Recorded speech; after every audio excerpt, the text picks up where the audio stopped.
په یو قیمت کې دوه سیزونه واخلې سیزونه اغوستلو نه وروسته به ستاسو ماشومانو ته کیلونه مفت ملاویږي وغیره وغیره. نو دا پروموشن په اصل کې د مینیپولیشن په زمره کې راځي. اگر چې په بزنس کې داسې قسمه افرز ته ویلیو ایډډ ویلی شي او د دې وجنا په خرڅون کې ډیره اضافه هم کیږي. ولې لږه موده پس داسې قسمه پروموشن د کمپنۍ د برداشت نه بهر شي او د هغوی د معاشي تبعه باعث جوړ شي. د خدای د پاره پښتنو سانونو پیژنئ ستاسو د پاره خو به ځان له پیغمبر نه راځي.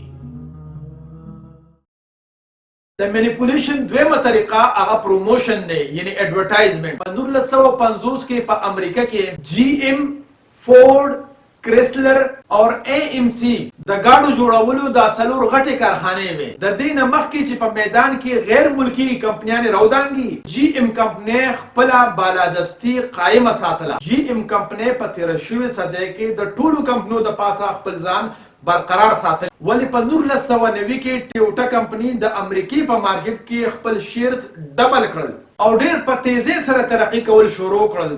تر دې پورې په 2009 کې خپل شیرز د 7.8 نه زیات کړل 16.3 پورې او هم په دې موده کې یعنی د 1990 نه واخلا په 2009 پورې امریکای په مارکیټ کې د جی ایم کمپنۍ د شیرز 23.8 نه والا تر د 35% پورې کمی راغله او په 2008 کې د امریکای په مارکیټ کې د بار ملکی گاډو خرڅون ډیر شو په نسبت د ملکی گاډو او په دې مقابله کې جی موټرز د مینیپولیشن یعنی د چل ول لار اختیار کړه او د خپل گاډو اغوستونکو ته د 500 نه والا تر د $900 پورې د رقم واپس کولو اعلان وکړ. نو څه وخت پورې دا پروموشن خو ډیر زبردست او د هغې په خرڅون کې ډیره زیاته اضافه وشوه.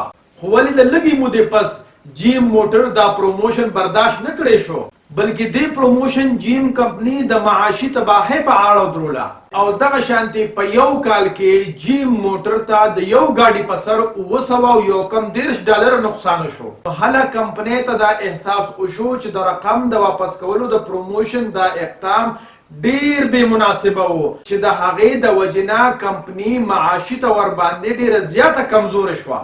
نو هغوی د رقم د واپسې په دې سکیم باندې دوباره نظر واچو او هغه رقم یې لږ کم که.